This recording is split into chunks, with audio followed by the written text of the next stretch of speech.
जीत ले हम सारी दुनिया। बीच हमें आज बोने दो, रोज उसे थोड़ा बढ़ने दो। छू लेंगे आकाश हम, मन के विचार हकीकत बने। सिद्धि फल से आनंद देंगे, कोशिश कर बढ़े, सोच बुलंद करे।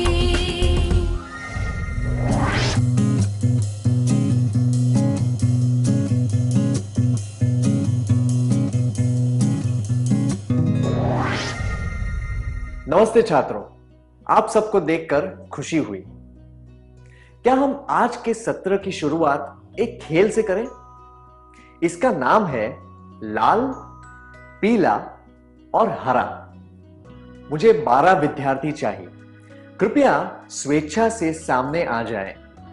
आपको जमीन पर बनी हुई लकीर पर खड़े होना है। सबसे पहले खड़ा व्यक्ति लाल कहेगा, फिर उसके बाद खड़ा व्यक्ति पीला कहेगा और तीसरा व्यक्ति हरा कहेगा। फिर चौथा व्यक्ति लाल बोलकर इस कड़ी को फिर से शुरू करेगा। आप जो रंग कहेंगे उसके अनुसार यह क्रम होगा: 1 लाल, 2 पीला, 3 हरा, 4 लाल, 5 पीला, 6 हरा, 7 लाल, 8 पीला, 9 हरा, 10 लाल, 11 पीला, 12 हरा।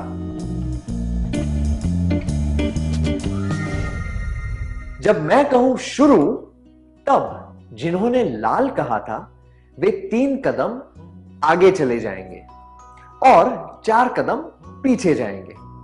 जिन्होंने पीला कहा था वे 3 कदम आगे चलेंगे और फिर 3 कदम पीछे।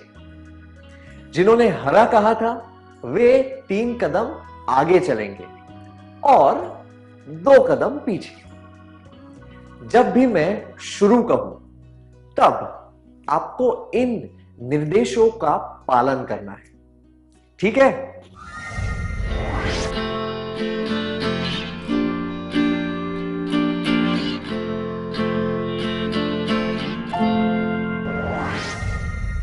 क्या आपको खेल पसंद आया? पहले तो आप एक ही लकीर में खड़े थे, पर अंत में आप 3 अलग अलग जगहों पर थे, एक के पीछे एक, है ना? लाल रंग वाले पीछे थे, पीले रंग वाले उसी जगह थे और हरे रंग वाले अपने स्थान से आगे थे। क्या अब हम इस खेल की तुलना अपनी आमदनी और खर्चे से करें? शुरुआत की लकीर हमारी मूल स्थिति दर्शाती है, आगे बढ़ना हमारी आमदनी दर्शाती है और पीछे जाना हमारे खर्चे दर्शाता है। लाल 3 इकाई कमाते हैं पर 4 इकाई खर्च करते हैं, इसीलिए वे पीछे चले गए क्योंकि उनके खर्चे आमदनी से ज्यादा है। पीले 3 इकाई कमाते हैं और 3 खर्चे करते हैं, इसीलिए वे उसी जगह रहते हैं। वे उन लोगों को दर्शाते हैं जो अपनी सारी कमाई खर्च कर देते हैं। हरे 3 इकाई कमाते हैं और केवल 2 इकाई खर्च करते हैं और कमाई का एक भाग बचाते हैं, इसीलिए उन्होंने जहां से शुरू किया था वहां से आगे हैं। अब आपके लिए एक प्रश्न है। कल्पना कीजिए कि 3 मेंढक एक कांच के गहरे बर्तन में गिर गए हैं और बाहर निकलने की कोशिश कर रहे हैं। एक मेंढक का बर्ताव लाल रंग वाले की तरह है, यानी कि अगर वह 3 कदम आगे आते हैं तो एक 4 कदम पीछे जाता है। दूसरे का बर्ताव पीले रंग वाले जैसा है और तीसरे का बर्ताव हरे रंग वाले की तरह है। इनमें से कौन सा मेंढक जल्दी बाहर निकल जाएगा?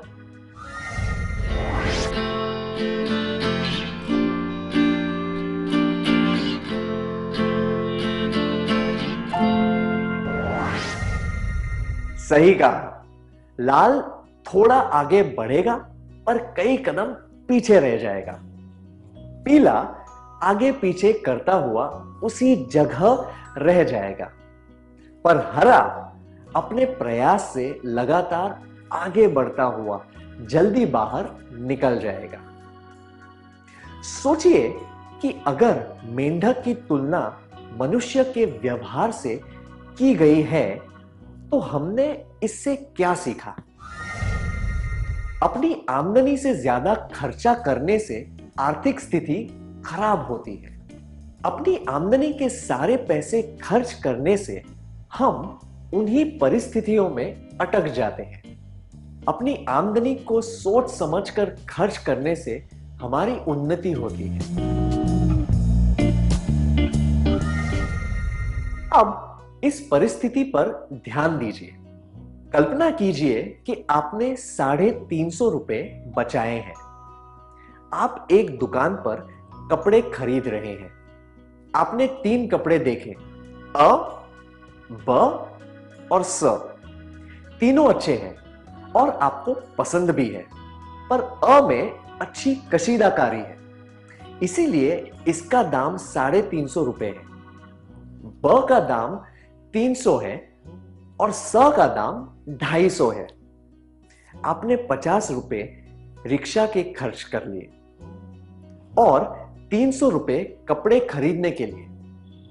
इस परिस्थिति में आप कौन सा कपड़ा खरीदेंगे?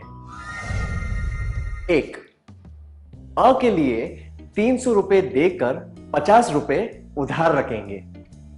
2, ब खरीदेंगे। या फिर 3, स खरीद कर 50 रुपए बचा लेंगे।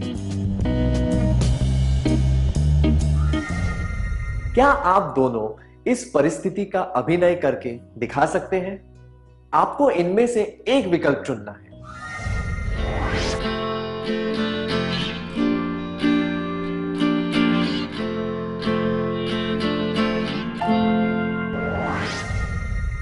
धन्यवाद, आपने बहुत अच्छा अभिनय किया।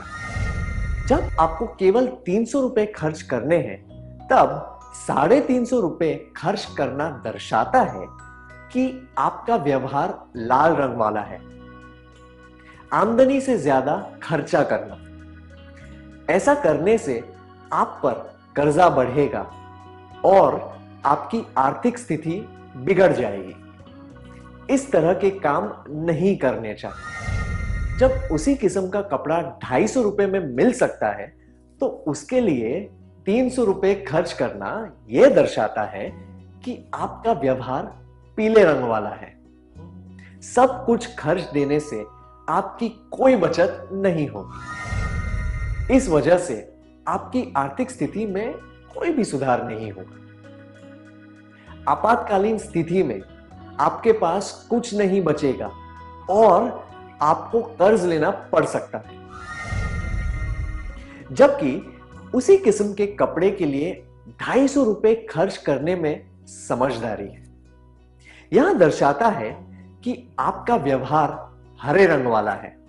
आप गुणवत्ता पर ध्यान देते हुए बचत करने के तरीके ढूंढते हैं। ऐसा करने से आपकी आर्थिक स्थिति सुधरेगी और बचत भी बढ़ेगी। धन के प्रबंधन का मतलब है कि सोच समझकर पैसे खर्च करना और पैसे बचाना। मैं दोहराता हूं, धन के प्रबंधन का मतलब है सोच समझकर पैसे खर्च करना और पैसे बचाना।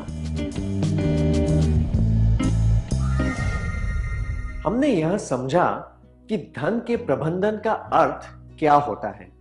आइए अब हम देखते हैं कि अपने रोजमर्रा के जीवन में इसका प्रयोग किस तरह किया जा सकता है। सबसे पहले कामिनी की परिस्थिति देखते हैं। कामिनी एक मध्य वर्गीय परिवार से है। उसके माता पिता उसे धन के प्रबंधन का अनुभव देना चाहते हैं, इसीलिए उन्होंने परिवार के मासिक खर्चों का काम उसे सौंप दिया है। पूरे महीने की आमदनी उसे दे दी ताकि वह खर्चे संभाल सके। सबसे पहले कामिनी ने सारे खर्चे की सूची बनाई। आइए एक कार्यकलाप के द्वारा देखें कि उसने सारे खर्चे किन वर्गों में डाले हैं। आपको स्क्रीन पर एक तरफ कुछ खर्चे दिखेंगे और दूसरी तरफ कुछ वर्ग दिखेंगे। आपको खर्चे को सही वर्ग में डालना है। खर्चे वर्ग: चावल, कांस्य की मूर्ति, फिल्म देखना, घर का किराया, दवाइयां, बांस का झूला, बीमा की किश्त, किताबें, मनोरंजन, रख रखाव, विलास, खाना, राशन, आराम, पूंजी निवेश, आपातकालीन, शिक्षा।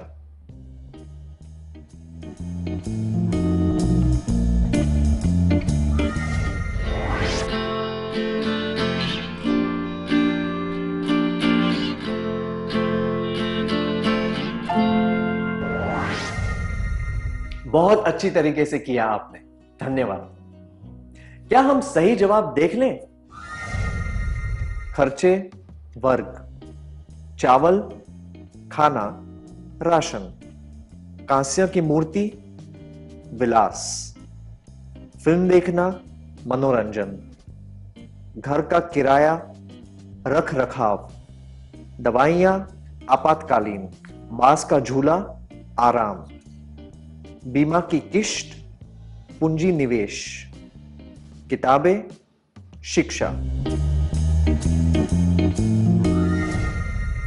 यह घर के खर्चे का एक नमूना है। घर की आमदनी, स्वास्थ्य, रहने का ढंग और अन्य परिस्थितियों के आधार पर यह बदल सकता है। इसके बाद कामिनी ने प्रत्येक चीज को 3 मुख्य वर्गों के अनुसार रखा: महत्वपूर्ण और जरूरी खर्च, आराम और सुख के लिए खर्च, विलास और ऐश्वर्या के खर्चे। उसकी नई सूची के अनुसार खाना, कपड़े और घर महत्वपूर्ण व जरूरी खर्चे हैं।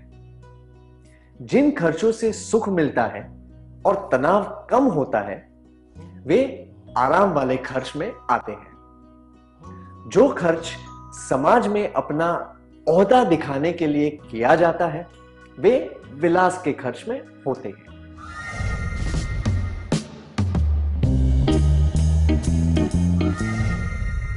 अब आपको स्क्रीन पर कुछ खर्चे दिखाए जाएंगे। आप एक मध्य वर्गीय परिवार से हैं। इस बात को ध्यान में रखते हुए क्या आप इन खर्चों को जरूरत, आराम और विलास के वर्ग में डाल सकते हैं? खर्च जरूरत, आराम, विलास: चावल, बिजली, फिल्म देखना, घर का किराया, दवाइयां, एक महंगी तस्वीर, झूलती हुई कुर्सी, बीमा की किश्त, 5 सितारा होटल में पार्टी, पिकनिक।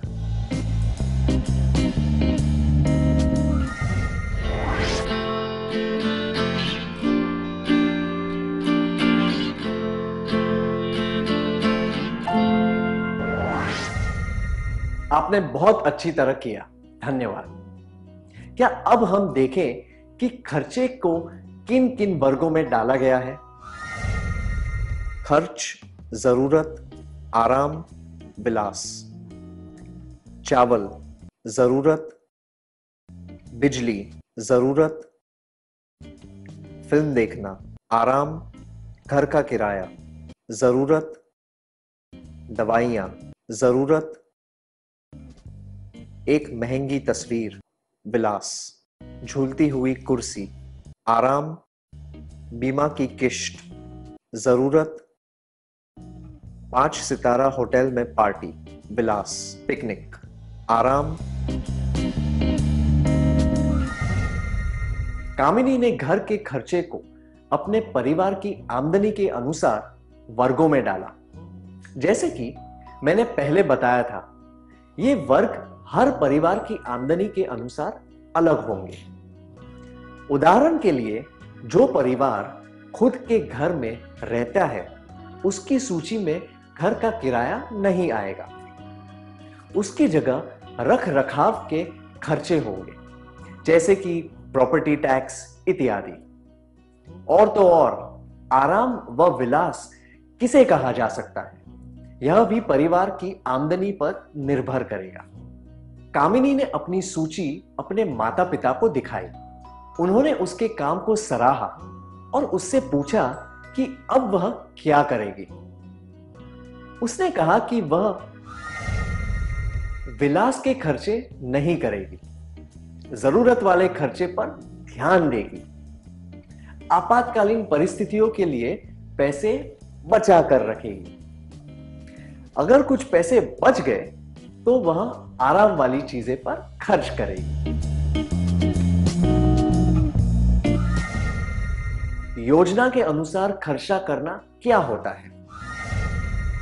योजना के अनुसार खर्चा करने का अर्थ है कि पैसे क्यों, कब और कैसे खर्च करने हैं, इस बारे में ठीक से सोचकर निर्णय लेना।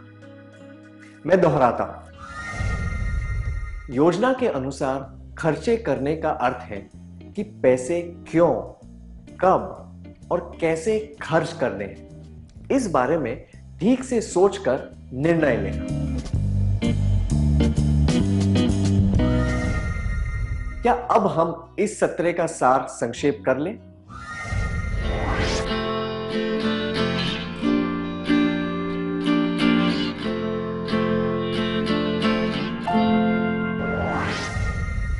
अपनी आमदनी से ज्यादा खर्चा करने से आर्थिक स्थिति खराब होती है।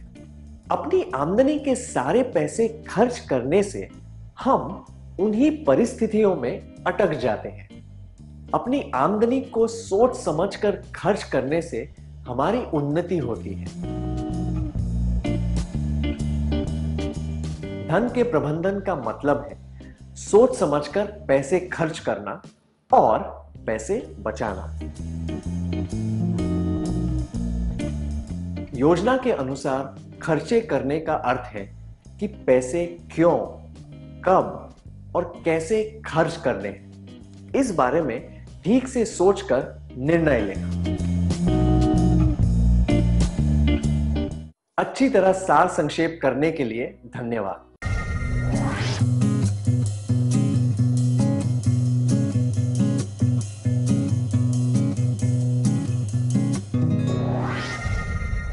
नमस्ते छात्रों, आपसे मिलकर खुशी हुई। पिछले सत्र में हमने सीखा था कि धन के प्रबंधन का मतलब है सोच समझकर पैसे खर्च करना और पैसे बचाना। योजना के अनुसार खर्चे करने का अर्थ है कि पैसे क्यों, कब और कैसे खर्च करने हैं, इस बारे में ठीक से सोचकर निर्णय लेना। आइए अब योजना के अनुसार खर्च करने के और पहलू देखते हैं। सबसे पहले मदन के बारे में जानते हैं। मदन एक छात्रावास में रहता है। वह अपने कमरे को सजाना चाहता है, इसीलिए उसने अपने दोस्त नवीन से 250 रुपए उधार लिए और 10 दिनों में लौटाने का वादा किया। पर वह 10 दिनों में पैसे नहीं लौटा पाया। नवीन मदन से पैसे मांगने गया। अगर आप मदन की जगह होते तो क्या करते? नवीन से मिलना जुलना छोड़ देते, उसे यह वादा करते कि आप 2 दिनों में पैसे लौटा देंगे, नवीन से माफी मांगते। क्या आप में से 2 छात्र इसका अभिनय करके दिखा सकते हैं? मदन का पात्र निभाने वाले व्यक्ति को एक विकल्प चुनना है और उसके अनुसार अभिनय करना है।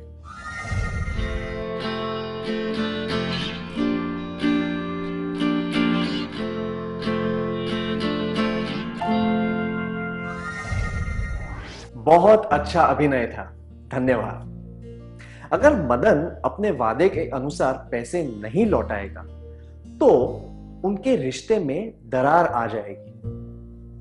मदन नवीन से मिलना बंद कर देगा तो दरार और बढ़ जाएगी। झूठे वादे करने से भी रिश्ते और बिगड़ेंगे और नवीन मदन पर भरोसा नहीं कर पाएगा। केवल माफी मांगने से मदन का आदर और आत्मसम्मान कम हो जाएगा। हमने इससे क्या सीखा?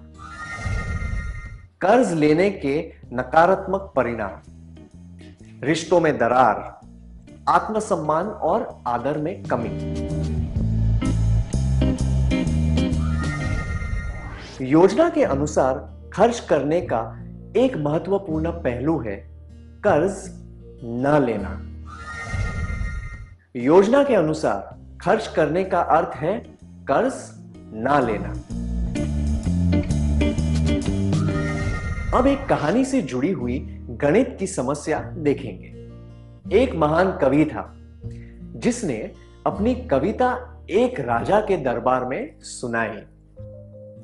कविता से बहुत खुश होकर राजा ने उस कवि को मुंह मांगा इनाम देने का वादा किया। कवि ने तुरंत एक शतरंज की तरफ इशारा करते हुए एक वर्ग में एक दाना चावल रखने को कहा।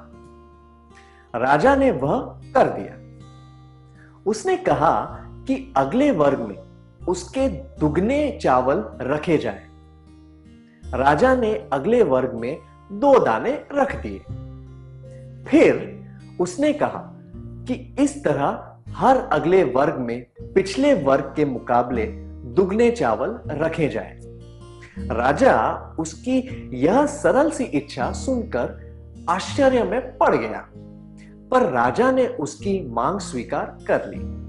क्या आप बता सकते हैं कि 64वें वर्ग में कितने चावल रखे गए थे?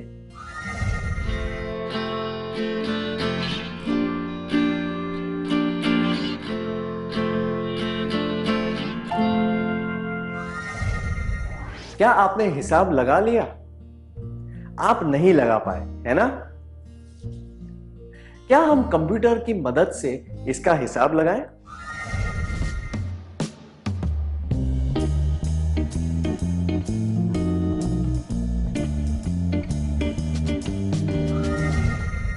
अड़तीसवें वर्ग के बाद कंप्यूटर भी इसका हिसाब नहीं निकाल पाया। आइए फिर से कहानी पर ध्यान देते हैं। जब राजा ने कवि की मांग को पूरा करना शुरू किया तो उसका शाही भंडार खाली हो गया।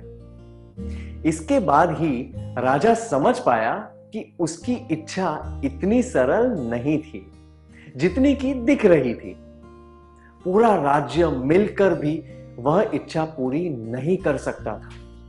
अब राजा की परिस्थिति ऐसी हो गई थी जैसे कि उन लोगों की होती है जो बहुत अधिक दर पर कर्ज लेते हैं।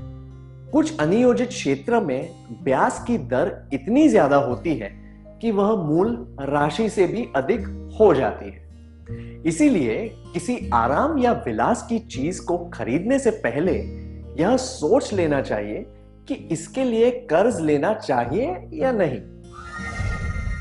योजना के अनुसार खर्च करने का अर्थ है कर्ज ना लेना, अधिक ब्याज की दर वाली कर्ज से बचना। मुझे यकीन है कि आपने मेहनती चींटी की कहानी सुनी होगी जिसने बारिश आने से पहले खाना इकट्ठा कर लिया और आलसी टिड्डा गर्मियों में आराम करता रहा। फिर उस टिड्डे को बारिश के मौसम में भूखा रहना पड़ा। आप में से किन लोगों को भविष्य के लिए पैसे बचाकर रखने की आदत है? आपने यह कब और कैसे शुरू किया? आपने कितने पैसे बचाए हैं? क्या आप इस बारे में सबको बताना चाहेंगे?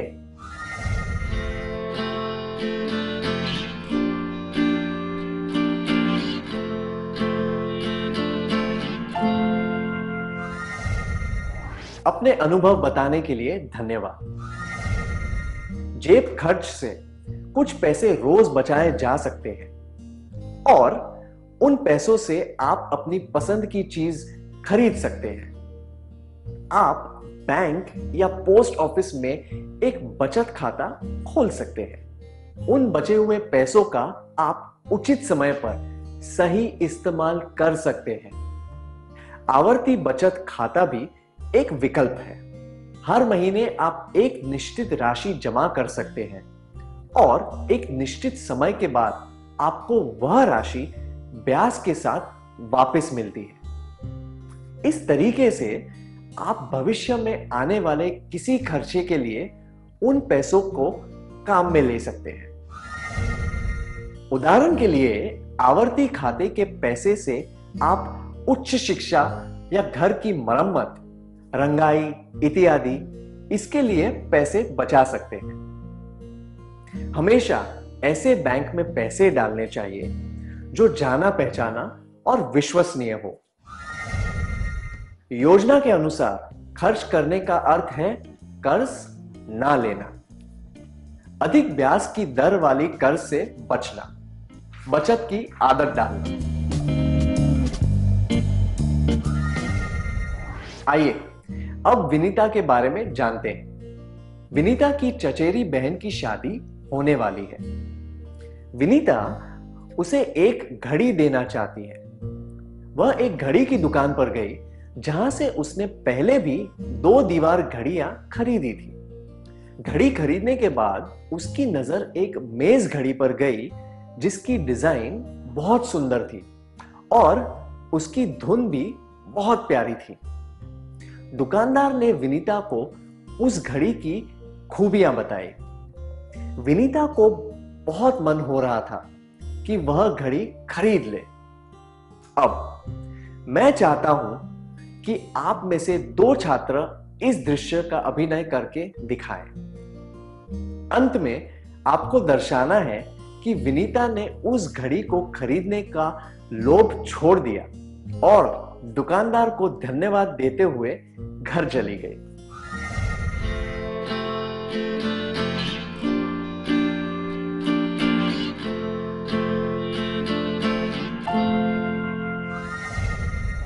बहुत अच्छा अभिनय था, धन्यवाद। जब आप बाजार में कुछ खरीदने गए हैं तब उसके अलावा और कई सामान खरीदने का लोभ अनुचित होता है। हम बिना सोचे समझे ऐसी खरीदारी कर लेते हैं। इसे कहते हैं आवेगपूर्ण खरीदारी। अगर हम योजना के अनुसार खर्च करने में विश्वास रखते हैं तो हमें इस तरह की खरीदारी नहीं करनी चाहिए। किसी चीज की सजावट या उसके विज्ञापन से आकर्षित होकर कुछ खरीदना आवेगपूर्ण खरीदारी होती है। हम आवेगपूर्ण खरीदारी तब करते हैं जब हम पर दोस्तों का नकारात्मक दबाव होता है और हम उनके सामने दिखावा करना चाहते हैं। हमें इस तरह की खरीदारी नहीं करनी चाहिए क्योंकि यह खर्च योजना के अनुसार नहीं होता और इससे हमारी बचत में कमी हो सकती है। हम महत्वपूर्ण कामों के लिए बचत करते हैं, इसीलिए बचत के पैसों को बर्बाद नहीं करना चाहिए। किसी चीज के विज्ञापन से प्रभावित होकर खरीदारी करने से पहले यह सोचना चाहिए कि हमें उस चीज की कितनी जरूरत है और वह वस्तु पैसे खर्च करने लायक है या नहीं। अगर हमें इनमें से किसी भी बात पर शंका हो तो वो चीज नहीं खरीदनी चाहिए। योजना के अनुसार खर्च करने का एक और पहलू है आवेगपूर्ण खर्चा न करना। योजना के अनुसार खर्च करने का अर्थ है कर्ज ना लेना, अधिक ब्याज की दर वाली कर्ज से बचना, बचत की आदत डालना, आवेगपूर्ण खर्चा न करना। अब एक कार्यकलाप करेंगे। क्या आपने कभी कोई आवेगपूर्ण खर्चा किया है? उदाहरण के लिए एक दुकान पर कपड़े खरीदने के बाद आपने एक कुर्ता देखा जो आपको बहुत पसंद आया और आपने वह खरीद लिया। यह कोई कपड़ा या खिलौना या कुछ और हो सकता है। क्या आप इसके बारे में सबको बताना चाहते हैं?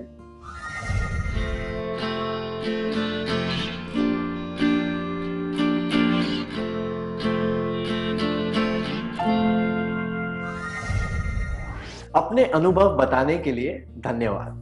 क्या आपको वह सत्र याद है, अपने माता पिता को समझे? उसमें हमने चर्चा की थी कि किस तरह माता पिता ने 2 साल के बच्चे की बात मान ली, पर 14 साल के बच्चे को मना कर दिया। अब आप समझ गए होंगे उन्होंने ऐसा क्यों किया, है ना? वे आवेगपूर्ण खर्चा नहीं करना चाहते थे और उन्हें पता था कि आप आवेगपूर्ण खर्चे के नकारात्मक प्रभाव समझ सकते हैं। धन का प्रबंधन खुशहाल और तनाव मुक्त जीवन का आधार होता है। इसीलिए हमें लाल रंग वाला व्यवहार नहीं करना चाहिए, यानी कि आमदनी से ज्यादा खर्चा करना। पीले रंग वाला व्यवहार यानी कि पूरी आमदनी खर्च करना, यह भी नहीं करना चाहिए। हमें हरे रंग वाला व्यवहार अपनाना चाहिए, यानी कि आमदनी से कम खर्च करना और भविष्य के लिए बचाना। आप सबको शुभकामनाएं। क्या अब हम आज के सत्र का सार संक्षेप कर लें?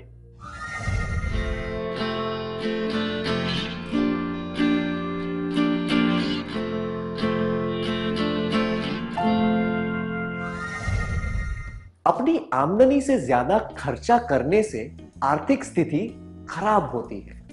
अपनी आमदनी के सारे पैसे खर्च करने से हम उन्हीं परिस्थितियों में अटक जाते हैं। अपनी आमदनी को सोच समझकर खर्च करने से हमारी उन्नति होती है। धन के प्रबंधन का मतलब है सोच समझकर पैसे खर्च करना और पैसे बचाना। योजना के अनुसार खर्चे करने का अर्थ है कि पैसे क्यों, कब और कैसे खर्च करने हैं, इस बारे में ठीक से सोचकर निर्णय लेना। कर्ज लेने के नकारात्मक परिणाम: रिश्तों में दरार, आत्मसम्मान और आदर में कमी। योजना के अनुसार खर्च करने का अर्थ है कर्ज ना लेना, अधिक ब्याज की दर वाली कर्ज से बचना, बचत की आदत डालना, आवेगपूर्ण खर्चा न करना। इतनी अच्छी तरह सार संक्षेप करने के लिए धन्यवाद।